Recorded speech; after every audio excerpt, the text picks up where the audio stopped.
Good afternoon, everyone, and welcome to Maine Public Health Association's monthly webinar series. My name is Becca Bolas, and I'm Executive Director here. We are so excited for this learning opportunity about the difference or the connection really between Maine Public Health Association and the American Public Health Association. And before we get started, I'm just going to go over a few logistics, introduce our speaker, and then we will get started. So for some of the logistical items today, all participants are muted. The webinar is being recorded, and if you're uncomfortable with that, you certainly could turn off your camera, or you're welcome to hop off, and we will post the recording probably tomorrow, so you'll be able to access this information pretty soon thereafter if you don't want to be on here. Please type any questions you have into the chat, and we'll do our best to get to everyone's questions. We are going to address them at the end. But if you have a point of clarification while the webinar is happening, again, please just put that in the chat and I'll be happy to try to clarify that for you while we're moving along. So I'm very excited today for us to be joined by Sarah Rines, and Sarah is the past president, one of the past presidents of Maine Public Health Association.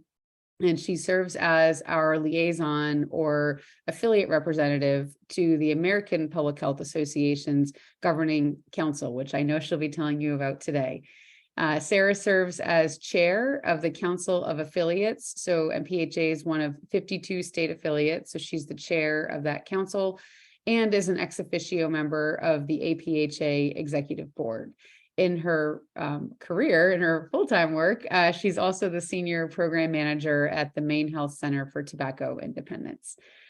We are so excited for you to be here with us, Sarah, to talk to us about the connection between MPHA as a state affiliate and APHA as the national organization. So with that, I'll stop sharing my screen so you can share yours. Great. Hi, everyone, and it's so wonderful to be able to chat about this. One of the things that's near and dear to my heart, and thanks, Becca, for the invitation and the opportunity to chat through these components and do a little bit of just sort of building the connection and highlighting some of the things that are there, these intersections between MPHA and APHA. I like to joke that I feel like every year since we've started doing this, it's peeling back layers of the onion, of learning about all these different segments and opportunities and ways that we can have interconnections, but really knowing that, you know, a lot of this sort of infrastructure and pieces have been in place for a long time. So it's fun to talk about and hopefully build some connections and information for fellow MPHA members and others who might be interested. So just my hope is to do a little bit of just that welcome, highlighting some of these pieces. I would call it decoding the alphabet soup. Some of those, we already had a lot of the terms, even in just the intro there. I think in public health, we're so great about, we love our acronyms. And this piece is no exception when we talk about MPHA, APHA, the COA, the ARGC. And so a lot of my piece is going to sort of just be like connecting those dots and then highlighting a little bit more specifically about that affiliate rep to the governing council role and just a few reflections on my experience in doing this for the last few years. So as Becca mentioned, I have the opportunity to be a member of the board of the Maine Public Health Association and serving in the affiliate representative to the governing council or ARGC role since 2017. Here's a selfie. I can't resist putting a selfie in the piece from the 2022 APHA annual meeting where we're participating in some of the sessions right there for governing council. And this year I am serving in that chair role of the Council of Affiliates, having served as both the regional representative, and I'll explain what that is, as well as last year being the chair-elect. And as part of this, get to serve as on the executive board on the American Public Health Association for the year. So it's an interesting time and sort of fun to continue to build out some of those connections. So really what I wanted to focus on throughout the presentation and really building that connection of the linkage there between MPHA and APHA is doing, as I mentioned, sort of demystifying, decoding some of these different pieces that are part of that. So I'll be using a lot of the terms that I think we'll be highlighting throughout, and I'll try to make sure that I'm saying everything out and not throwing into those acronyms, but just highlighting a little bit about these around affiliates, which are those state or regional public health associations that including Maine Public Health Association that are connected in with APHA, which is that the American Public Health Association. And one of the longest terms as we throw in here is that ARGC, or affiliate representative to the governing council. And this is that connection point we have between the affiliate having a member, a representative from each of those organizations who are connected to the governing council, or GC, as you might see that highlighted here. But really that connection point, one of the big important pieces we'll talk about is also the Council of Affiliates, or COA, and there is not a quiz on any of these terms. I just wanted to frame them out a little bit. I'll also be talking about governance and policy statements and sort of that structure, and also some of those interconnections. And I know I see we've got Linda on here, who's part of the APHA Intersectional Council, or ISC, that there are opportunities of how they sort of connect in with affiliates and the sections of APHA, as well as we'll highlight sort of the Maine Public Health Association. So just want to do some level setting.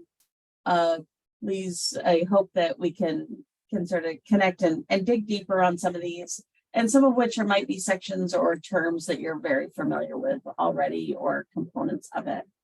And so just to highlight some of those pieces, we all know we're MPHA members, we're Maine Public Health Association members.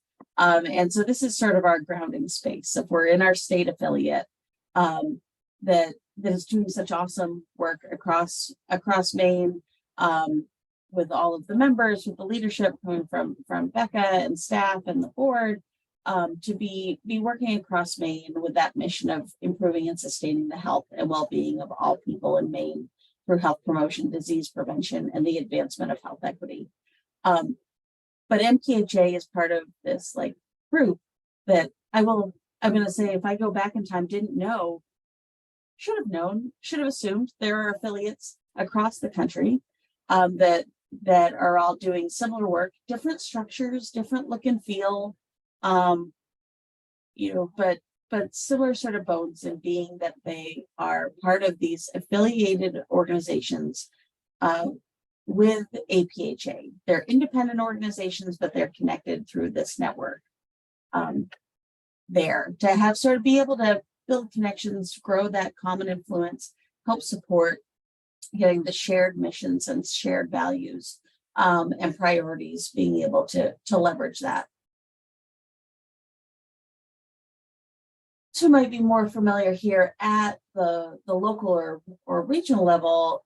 The comparative is that on that national scale, there is the American Public Health Association that's been also around and championing and working to support health for all people in all communities for over 150 years, but working more on that national stage about how to influence federal policy, but also bringing together sort of public health members and individuals and professionals to work together for those collective goals, but also having those broad-based perspectives that we have through the different sections, through the different participations that we have across APHA.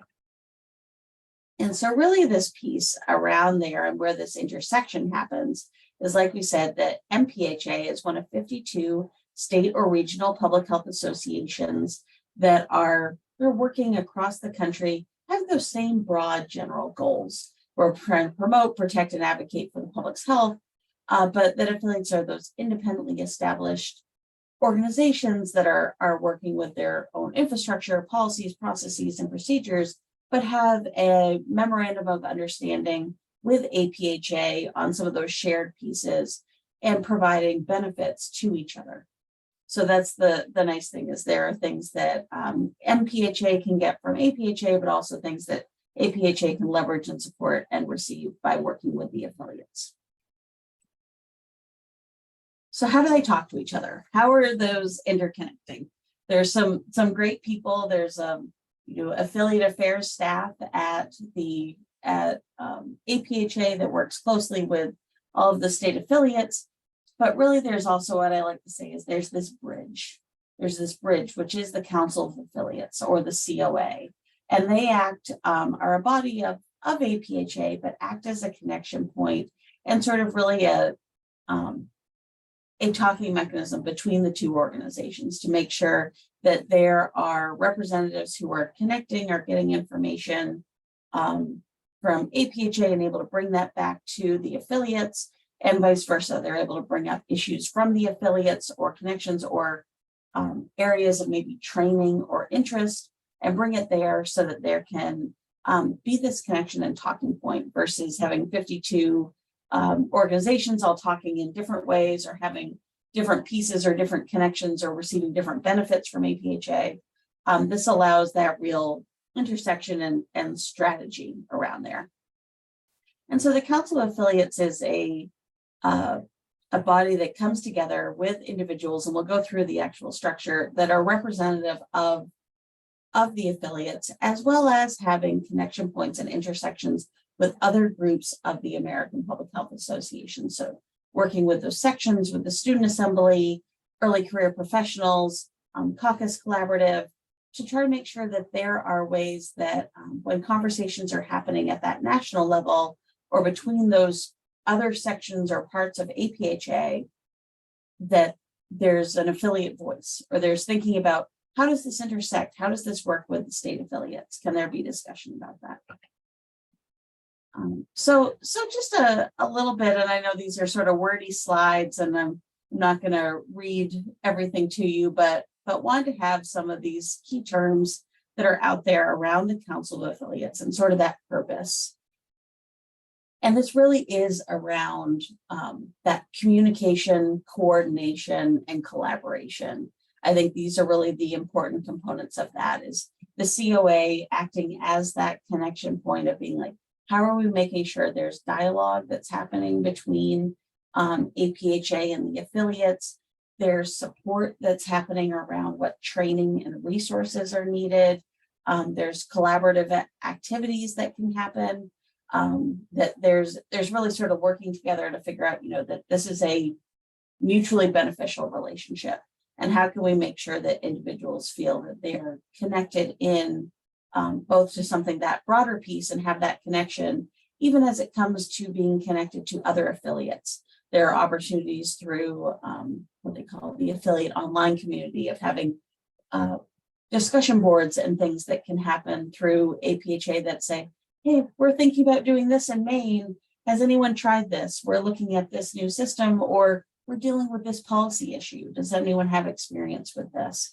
So really allowing not just that connection between a single affiliate and APHA, but that opportunity to provide, I think, further strengthened connections between affiliates, because while each state is so unique and so different, there are so many synergies and learning opportunities from each other at the same time that sometimes we can say, we know we have to make sure that what's working is working for Maine, but there might be a model that we can benefit from or learn from what someone else is doing, or really want to be able to share those best practices. That's one of the other nice things about the COA is part of their focus is how do we shine a light on affiliate best practices and some of the things that are happening by having sessions directly at the APHA annual meeting that are focused just on the work of affiliates. They also host a affiliate day and leading into that meeting where it provides that opportunity to get together and network and really talk about some of those strategies, as well as celebrating those opportunities, including through awards and recognition that they do through their awards reception that happens during that meeting. So a lot is happening and gearing up for November, when the APHA annual meeting will be happening in Atlanta, but hopefully some really good affiliate activities and opportunities to talk about the work. So who is the COA? This is the Council of Affiliates is made up of a variety of members. As I mentioned, one of the key components here is these regional representatives from the ARGCs. So as you'll see on the map here, there are 10 regions that are held out for affiliates in alignment with what you might see for other ways that in public health that the country is sort of split up into regional connection points. And here in New England, we're part of Region 1. And so that provides us the opportunity as ARGCs, so sitting as those affiliate reps to the governing council. Every other month, from the 6 New England states, we get together for a call to connect about what's happening, to get updates on what's happening through the Council of Affiliates. Do we have questions for each other that we can bring back to our affiliates and bring back to the staff? Are there opportunities for synergies? Are there events going on? Are there promotion of each other's meetings and ways we can talk about that? But each region elects a regional representative who will be sort of their connection point, or their, I'll say the stepping stone, the mini bridge between those pieces and the COA. And so those 10 regional reps serve 2-year terms on the Council of Affiliates to provide sort of that. They're supposed to bring sort of that voice and that connection from their region, but also then bring all the information back and share it out with the other ARGCs who can share it with their states. And this might be information about upcoming events or webinars. It might be a presentation that happened. It could just be business news of what we're hearing of what storms that are happening around those pieces. But it's an important role, but also an interesting one to chair those regional meetings and have those connections. Obviously, there is also the COA leadership team, which is made up of a chair, chair-elect, and past chair, as well as a secretary. And there are also 3 at-large representatives. So these are great ways for individuals who are members of their local affiliate, as well as being members of APHA, to be more involved. There is 1 at-large representative to the COA, as well as a tailored policy representative. And many of you know Heather Drake, who is previously as part of the Maine Public Health Association team, and who serves in that role currently. And there's also a staff liaison for affiliates. So of the affiliate staff from across the country, there is someone who sits on that and make sure their voice is heard, not just through the ARGCs, who are board members of their affiliates, that there's that staff connection as well. But then also, this is where that important piece is making sure that there are ways that there's discussion that's happening across the different work, so that there are advisory members, both who sit on COA, but then also COA members who go out and serve on these other groups, to make sure that there are connection points so we can see the synergies, we can find some of the opportunities, whether it be through that ISC or intersectional council, the caucus collaborative, the committee on social responsibility, the early careers professionals group, the student assembly, as well as there's a history project. And so there are connections with all of those groups. So a lot of different segments and pieces, as I mentioned, of pulling back the layers of onion, but that are important and are all working towards these same common goals and missions. So it's nice to be able to then say, hey, do you have the thought of how that's going to actually be implemented by state associations? Or are there tools that you're developing that can be connected?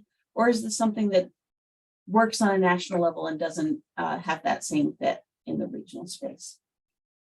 So it's a really interesting group that is made up of those individuals who are connected both as part of their affiliates and members there, as well as being members of APHA.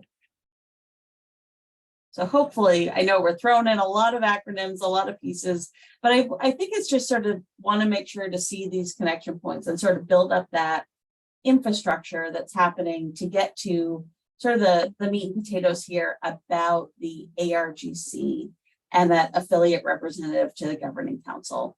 And so it will highlight, in similar to how I mentioned that all ARGC, how all affiliates are similar, but sometimes can have that little bit of differences or connection points. There's a lot of different ways. So ARGCs who come into and are appointed at different time periods, different times, are appointed and have their own process through each affiliate. So it's part of our Maine Public Health Association bylaws and things that we follow in policies and procedures of the board, of how we have our ARGC, and that might look different in New Hampshire or in another affiliate. But when it comes to that MOU and bylaws and components that we have with our relationship with APHA, there are these shared ARGC responsibilities. And so I've listed out here, this is directly from sort of the Council of Affiliates bylaws, but just to highlight some of the key components here of the ARGC role, and some of which that I'll highlight just I think can be really exciting. And we'll go through some of the specifics in the coming slides, but one of the biggest pieces is participating in governing council meetings. And I'm going to talk a little bit in the coming slides about what that APHA governing council is more broadly, and sort of their roles and responsibilities. But one of the key things is that participation of as part of this governance structure and being an affiliate of APHA, that means that the Maine Public Health Association has a voice on the APHA Governing Council. And that group assembles twice a year. They have a mid-year meeting that takes place virtually in June, as well as they have multiple sessions during the APHA annual meeting, where they get together to focus on a variety of different topics that include voting on everything from elections and supporting sort of that leadership of APHA. They take in reports, but they also have the opportunity to vote on policy statements for the American Public Health Association. And I'm going to talk specifically about that component later on, because I think it's a really important piece and an important tie-in to all of this. But so part of that role is really making sure that you're connecting with folks at the state affiliate to make sure that you're not sort of going out on a limb and making sure here's what's our voice, how we feel collectively. We want to be talking about this, how we support these different components. And as you'll see, this is a picture from back in 2019 of sort of our main placard there at Governing Council, or sitting physically in a room. I think of like as a legislative body.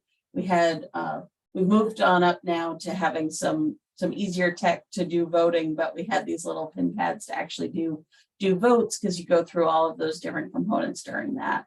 And so part of that, a lot of the role is to make sure that you're staying informed and connected to what's happening in those policy directions, policy areas, so that you can be thinking about your affiliate and connecting to your areas around policy, so you can be thinking about that when it comes to governing council. For example, being able to bring what the proposed policy statements are to Maine Public Health Association's board policy committee and things like that.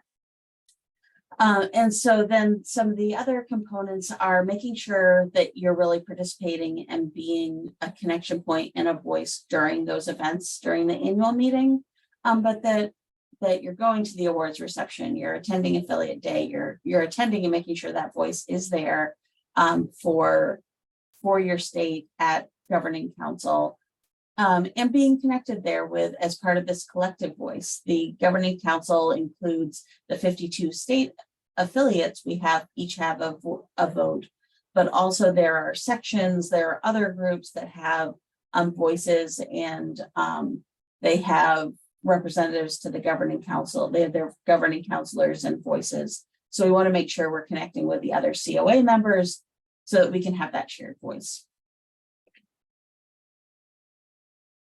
So just a little bit about that with the APHA governance, that they are both the elected and appointed members that work on different committees. And this is the executive board, brings together a variety of different work and committees to get the work done of the association. And that executive board of APHA is brought together of individuals who are voted on after going through the nominations process. There's elections that happen through governing council, but they also have individuals who are chairs of different components who get to serve on the executive board as ex officio members. So we're the Council of Affiliates chair, for example, which I'm currently serving in, is an ex officio member of the executive board, but is a voting position. So you get to go and attend all of the executive board meetings, and also be sort of that continuer to carry on and try to build that connection, and talk about the values and opportunities for affiliates. And the other component is that governing council, which I've already mentioned, that brings together all of those different pieces and to really have that guidance and have amongst other duties that are happening. So this is the variety of things, and I won't go through all of them, but that are responsibilities of the governing council of APHA, which is made up of all of those different organizations and all of the different members and the affiliated groups to come together to look at during the spring, get information, and then in the fall at the annual meeting, really vote on a variety of issues. And that includes, the big one is those policy statements that we'll talk about. There's also opportunities to look at, and as needed, if there are changes that need to happen to the APHA bylaws, that group is responsible for that. Also, they act on a lot of the recommendations and things that are brought forward through the executive board. So whether that be approving membership dues, schedules, recommendations that are coming through based on for honorary members, receiving annual reports that are coming out, whether it be from the executive director of APHA or the treasurer's report, or group, or some of the other groups and recommendations like the science board, action board, or education board, and pieces from COA and others, that those groups really, this is the receiving of information in the body that can ask questions, talk about that, and then when there's an action that needs to be taken, can vote on those pieces. And one of the other key components that they vote on is that establishment or dissolution of, if there are new sections that are sort of those topic area pieces that are coming in, they can support and make sure those can be established, and recognizing affiliated organizations. So if there was, right now there are 52 affiliates, if there was another group that in a different territory or an area that wasn't being covered by an affiliate that wanted to be added, they would be voted on by the governing council. And I've also thrown, because I know that this is being recorded and happy to have the slides go out as well, but I did include a couple links in here just at the bottom if you're interested in seeing really that full makeup of the governing council. There's a whole section on the APHA website that's about this, that includes like breaking down and going through.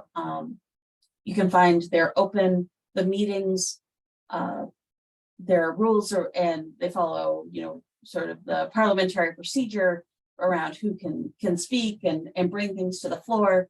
But those meetings at the APHA annual meeting are open to any APHA member and who's attending that meeting. And so you'll see those agendas and things that are right on there, as well as their actions that are taken.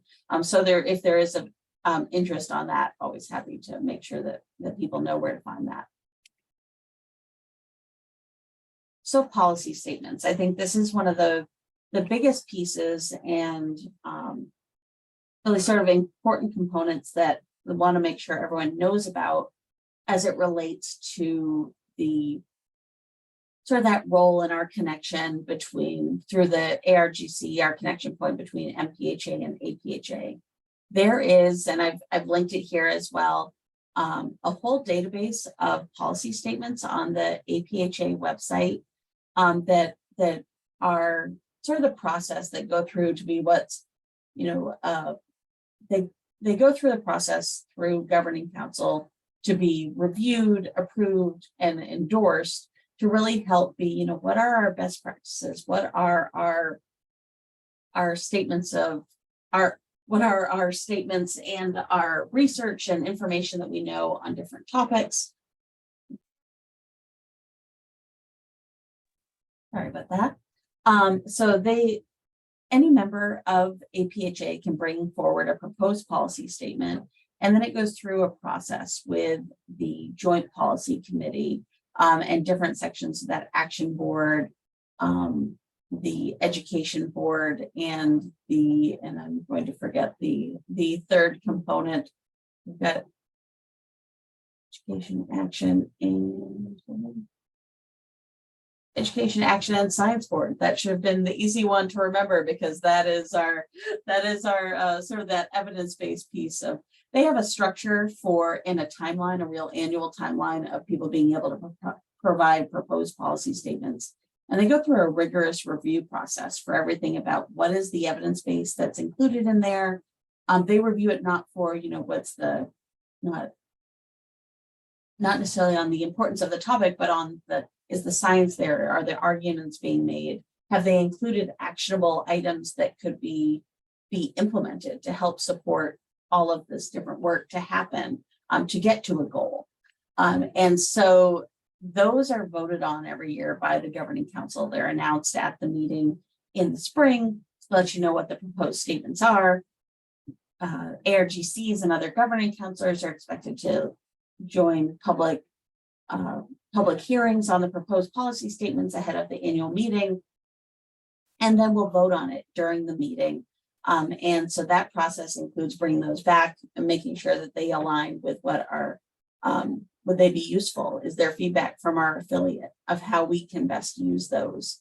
But these policy statements really help to shape APHA's position on legislation and regulations. They can be used by affiliates or APHA members to help frame positions or talking points. They can be used in written briefs or statements on public health issues.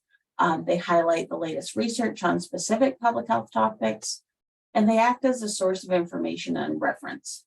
So it really sort of is a nice place to start if you're looking to say, hey, is there a APHA position on this issue? And being able to go in and look at that and look at when it was last updated. Does it have that most recent information? So this is a key component, sort of that opportunity and important piece to make sure that we can make these actionable, and knowing that these are something I know Becca and I have talked about a lot, that they are used, something that are used as part of the work that happens here with MPHA as it relates to where's that background, where's that legislation and pieces there. So one of the key components here of the governing council is to vote on those. And so bringing those back to the affiliates and making sure that we can talk about that. So those are a lot of different pieces, and those are a lot of different components that are happening and going on through all of this. And I just wanted to take some time to highlight that and highlight this connection. And I hope it helped demystify, not make it a little bit further in the gray area of what's going on, but really to highlight that there is that connection and that nice opportunity, I think, for being connected to both the Maine Public Health Association and the American Public Health Association, and that linkage exists between the two, that there are these ways that we have this relationship where we have our affiliate rep to the governing council that really acts as our voice and our connection point, and someone who can sort of bring those pieces together. And it's been since having the opportunity, I know when first meeting with Becca and Julie Mulkern, who was president of the board at the time, and saying, hey, would you be interested in this role? And I was like, oh, I've been to the APHA annual meeting before. I've done this. I've gone to my tobacco control scientific sessions. They've always been great. And realizing all of this world and work was happening behind there, and this infrastructure and governance exists that has really important bones and opportunities to bring the connections and bring the pieces together. And so it's a really fun thing to be a part of, and also to have that opportunity to take on those leadership positions and talk to others about it. excuse me, just a tickle there.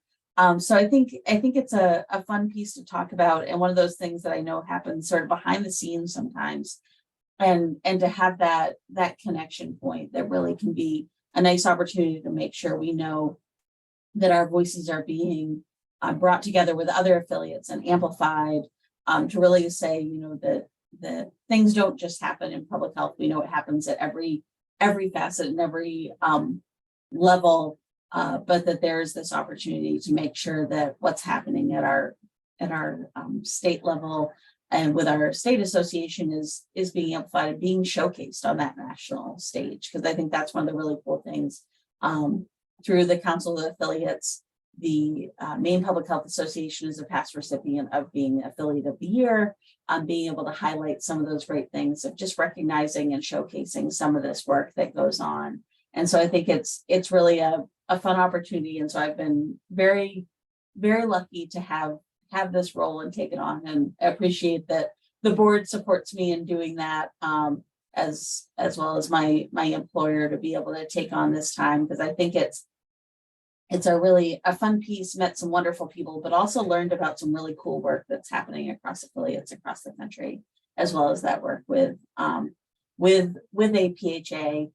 So I'm excited as we continue to move forward and gear up, continue with our monthly council affiliates meetings, and every other month our regional representative meetings that we have, but also gearing up for that APHA annual meeting coming up in November down in Atlanta, where we'll have this opportunity to get together with folks for Affiliate Day and the COA awards reception, as well as those important votes at Governing Council. So always happy to chat with folks, or as that agenda comes out and we know those final positions and what we're going to be voting on for policy statements, always happy to have that good transparency and share that with other members, and especially working with the board on that, so that we can have our voice heard from here in Maine.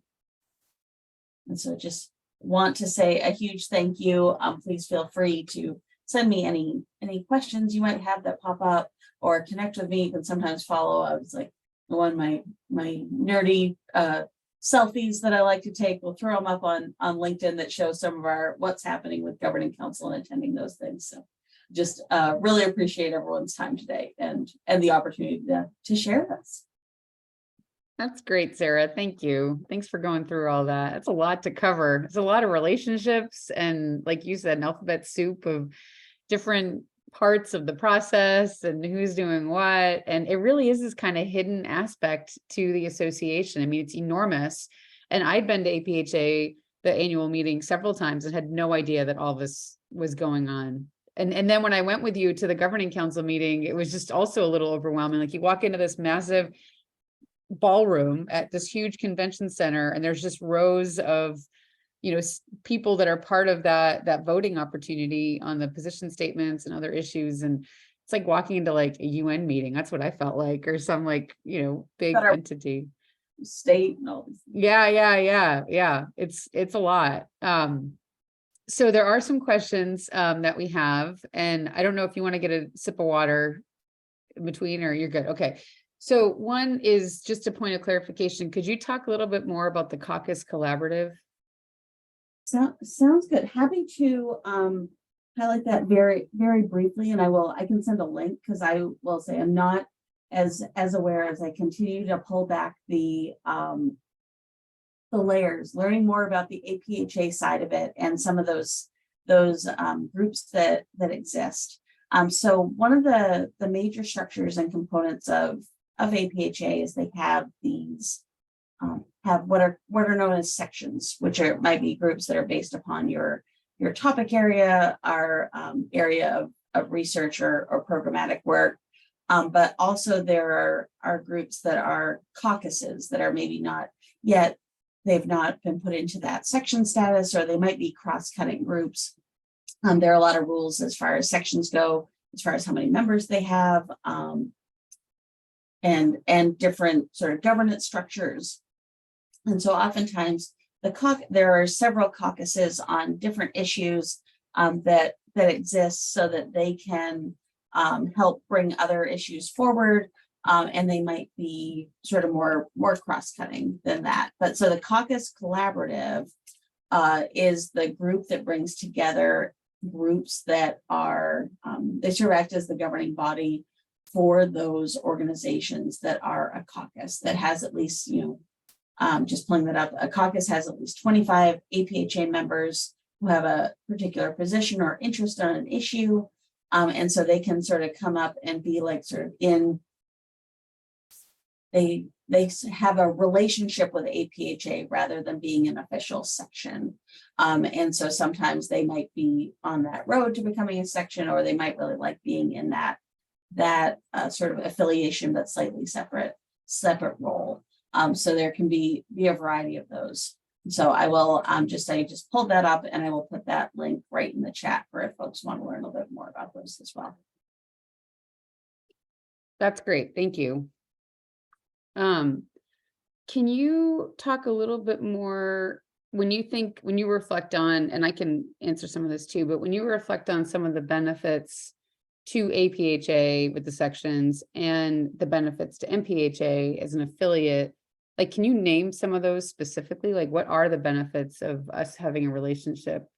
Like, what are some of those benefits? Absolutely. So, and I would love to have you add on and your perspective as well, Becca. But I'd say some of the benefits really are, one of the keys are that infrastructure. I mentioned them very, very briefly, but there is a really wonderful affiliate affairs staff at APHA that provides support for all of the affiliates, including that connection for the Council of Affiliates. And they act as sort of that convener, I think, is a nice thing. So that convening opportunity, that networking and connection point to other affiliates. Often I know they're always out there looking, trying to find grant opportunities or showcasing opportunities for individuals as well, for individuals and for organizations. But also think there's a training component. So there's providing that infrastructure support really from a capacity building of how can we offer trainings, how can we offer tools. So when I think about things like National Public Health Week or the Speak for Health campaign coming up here in August, APHA is really working to make sure that there are baseline tools and pieces that are available for all of the affiliates or sections to say, okay, well, what are themes for National Public Health Week days? Make it what you want in your local level, but if you don't have that capacity to do it, we can also help provide you. Here's some template social media posts. Here's an infrastructure. Here's a way to take this on. But I think that really bringing people together for that opportunity for best practice sharing and support and training on different components is a really nice piece of how, and then this component of having the voice on governing council, I think is an important component of is a benefit of being able to have a voice at the table on the establishment of policy as those are being created. I think sort of those feel very important pieces, or even having that ability to say we're voting on who's going to be on the executive board of the council of APHA. So who are having that day-to-day responsibility and oversight, and being able to ask them questions and make sure, do they know about affiliates? Do they know about sections? Where are their connections? I know there are pieces that APHA has put into place to say, if you're going to serve on an executive board, you need to be a member of your affiliate. Those are some great, changes and things that are there to make that relationship beneficial. But I don't know if you have other thoughts on that as well, Becca, from your perspective as staff and things too, and the relationship. Yeah, I mean, from a staff perspective, I feel like we get a lot for our APHA membership. So every month there are staff meetings with other affiliates across the country, and not all of them have staff. We're probably in the top, I guess. I don't know how to really classify that, but we're one of few that have staff, and some have one part-time staff, some have 12 staff. So and by some I mean like two, but there's a range in terms of their staff size, but it's always really helpful for us to get together every month to hear what everyone's working on. Like Sarah said, there are trainings that are offered on communication, on advocacy, on just nonprofit management, on membership engagement, just like a whole range of topics. And that affiliate, that online platform is also really helpful for that. And if you're an APHA member, they have one just for APHA members, and I'm in that thread. And so I see if, different research papers come out or different conferences are happening, people ask questions about legislation like the Farm Bill. There's a thread going on right now about the Farm Bill in public health. So just a lot, there's this whole network. And I think, I see you come off mute. What do you think? You want to? I would agree. Highly recommend if you're an APHA member, make sure you're utilizing APHA lead, because there's a lot of things. Or you can start the conversation if you haven't seen something. Yeah, totally. And get feedback from people all over the place. I mean, international too. It's not just within the US. I do think that the convening piece, what Sarah was saying, and the grants, like they'll let us know if there's an announcement. Sometimes they offer grants. We've received grants from the Center for Climate Health Equity a few times. We've received some support from them. So there is funding. The templates for social media on National Public Health Week or Speak for Health, like Sarah said, those have been really helpful for us. And then I very much use those policy statements for testimony. And I find it helpful because in those statements, they present not just the pro perspective, but also the points against. And I find the counter arguments to also be really helpful for thinking through, just the complexities of so many public health topics. They're not always very clear, rarely very clear. And so it's helpful to have those multiple perspectives. So that whole library to me is just a huge asset from our relationship with APHA. And I think for them, Sarah, I mean, from your perspective, I think from them, it's helpful to hear from states on either how those resources are being used or not, and what's going on in your state, because that can kind of help them with their national, like their federal advocacy, what's working in Maine or what's working in Iowa or not, or, whatever. I think that can be really helpful for them. Absolutely. Yeah, I think that's a vital piece, is it's a two-way street of communication on that, of what's working, what's being implemented, what is there a great model of what's happening in Maine, and just in the legislative space of MPHA has relationships that can be beneficial to their national agenda, with the delegation and things like that. So I think there's a lot of synergy opportunities and just learnings of saying, that's one of the nice things with these policy statements is we're asked to review the preliminary versions in the spring. And from that standpoint of saying, is this usable by your affiliate? Not saying, okay, this isn't a review of all of the content. We're not expecting everyone to be a content expert, but we're just wanting to know, would this be beneficial? Does this have action items or things that you can use? And so they want our perspective as those leaders from states to make sure that there's that perspective is being incorporated. Yeah, and I think the point about meeting with federal policymakers is really important. We've definitely been setting up meetings with members, so it's an opportunity for you all as members to participate in those meetings. And then we've met as staff, we've met with members of our federal delegation on some of the APHA priorities and our own priorities. And I think that's another point to clear, like just to make sure is clear too. Some organizations that have a state model with a national model, the national organization sets the priorities for the state organization, and that's not how it works with us. We operate independently in that way. So our priorities as Maine Public Health Association are specific to what's going on in Maine, what we hear from our members, what we see happening. And APHA has priorities, and we haven't, as far as I know, ever been in a position where they're misaligned. So that's fortunate.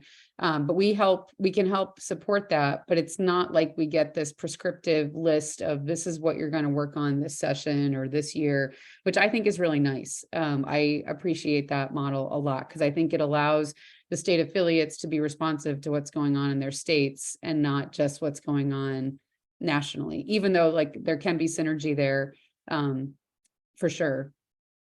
And there can be misalignment in the sense that like at the national level, we're trying to like, we're like on offense and trying to push forward something. And at the state level, like they're on defense and trying to prevent rollbacks. I mean, those are two really different directions on some issues. So that can be kind of complicated, but, Sarah, there's another question. So you talked about the sections, and like, so you're in ATOD and FEP. I'm in food and nutrition and physical activity.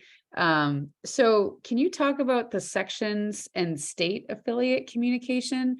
I don't communicate very often, a little bit through my action board participation, but I don't really communicate with the sections very much. And so do you have any ideas on how, well, first of all, do you know of how that communication could work? And are there ways to strengthen it? Like, have you seen it work well in any other states when you're in your position? No, that's a really great question. And I know it's something that's a constant discussion that's happening of how can we continue to make sure that there are those synergies and there are those connections with what's happening with the sections and what's happening with the affiliates, especially, that where things can be leveraged. And a lot of that I think is happening. Some of the pieces where there really are the connection points is through the Council of Affiliates and the ISC steering committee. So that intersectional council and governing body there of the sections. The chair-elect of each organization sits on the other. So the last year when I was chair-elect of the Council of Affiliates, I participated on the ISC steering committee and attending their meetings and sort of having that voice it's not directly with the affiliates, but it's having that person of saying, hey, you might want to talk to this, or here's an opportunity. And during the mid-year meeting of both of those organizations, the ISC steering committee and the COA hold a multi-day, it was virtual the last couple of years, mid-year meeting that have crossover sections where they're collaborative, working together and really trying to focus on that of how can we strategize around some of these things. But one of the hopes is to find ways really around some of the topic areas of where can we connect, where can we highlight that there are things that are being worked on, whether it be through webinars, through opportunities, and really right now that space is oftentimes those policy statements that are oftentimes being brought forward by either members of a section or endorsed by a section and saying, how can this be connected to some of the work of affiliates? And so that hope is by adding this new at-large policy position to the Council of Affiliates, that they can act as a bridge with, is there a policy related question that comes from a section that can then be turfed out to affiliates or vice versa, to say, is there something that we can bring forward to one of the sections because it's being seen across a lot of the affiliates. So trying to find those ways. So I think it's new, it's sort of in that forming and storming space, but I think a really nice opportunity. And one of these things because I think of the interesting components, like as you mentioned, Becca, of being independent organizations. So folks are members of MPHA, or they're members of APHA, or our hope is they'll be members of both, as it can hit both on both of those sides. But trying to make sure there are those connection points and saying, is there someone who's part of this section who is then also part of their affiliate, that maybe there's a topic area of interest. And I think of, how can we make sure are there synergy opportunities between, say, our sections of MPHA's issue-based member sections? Are there ways, depending on the topic, that might be able to connect in with like an APHA section? So I don't think there's any, I think there's still sort of new in building some of those relationships, working on it. Yeah, I mean, I think that, like I said, I'm in food and nutrition and physical activity, and there's not really, any explicit outreach to affiliates through those. And so this question is making me think like I should chime in and say like, we're here. And because I think about some of the work of the sections, sometimes it is around policy statements or recommendations. And I know there can be debate within sections about different public health issues. And if there's a way within the sections, and again, I'm thinking about the two that I'm in, that I have not done this, so this is not speaking from any experience, but to reach out to the affiliates, because affiliate, whether they're volunteers or staff, we're doing advocacy, we're doing education, and some of that debate could be really helpful to our work, or for us to share what are some of our challenges. So as either a statement's being worked on, or to help inform the discussion, that could be really helpful. And I'm thinking even specific to ATOD, I mean, with cannabis legalization happening across the country and still not being legal at the federal level, there's some challenges there. Harm reduction within ATOD is another example of something that I think there's some ongoing debate. But I mean, even other reproductive health care, there's differences across the country now. LGBTQ rights, there's differences across the country. So I can just see, I mean, those are just some examples. There's a lot of other ones, but I can really see maybe between the affiliates and the sections being more intentional about how there could be stronger. I like that bridge. I loved that picture you had, made me smile, between APHA and MPHA. And I think something like that between the sections and the affiliates would also be really helpful. A great idea. And it makes, we can all be talking to each other and building that value add. I think. Well, yeah. And I think that it might be helpful for sections to realize that the affiliates do use this work. I mean, like I said before, and you said, I use those policy statements. They don't just like sit on the website. Like I actively use them. So, I know that the membership, like there are APHA members in Maine that are not MPHA members, and we're trying to get them to join, but there can be gaps sometimes. And I think it could be an opportunity for affiliates to educate APHA members about what we do and why that could be, why it's worth joining their local association. We do work too, in addition to APHA. Yeah. And I think, so Sarah, I think the last question I have, this is mine now, is so not everyone, similar to what I was just saying, not everyone who's an APHA member is an MPHA member, and not all MPHA members are APHA members. So if an MPHA member has a question about a position statement or about something that APHA is working on, or they have an idea, or they want to learn something, you put your email in the chat. Is the appropriate thing to contact you? Should they be contacting me and then I contact you? Like, what's the thread of connection between our members who are not necessarily APHA members and you? That's a great question. And I'm always happy to have anyone connect with me. I will give that heads up, but if something that comes up, I will always be likely texting Becca to make sure that we've got synergy and that membership pieces that we're not I never want to go rogue, never want to make Becca angry.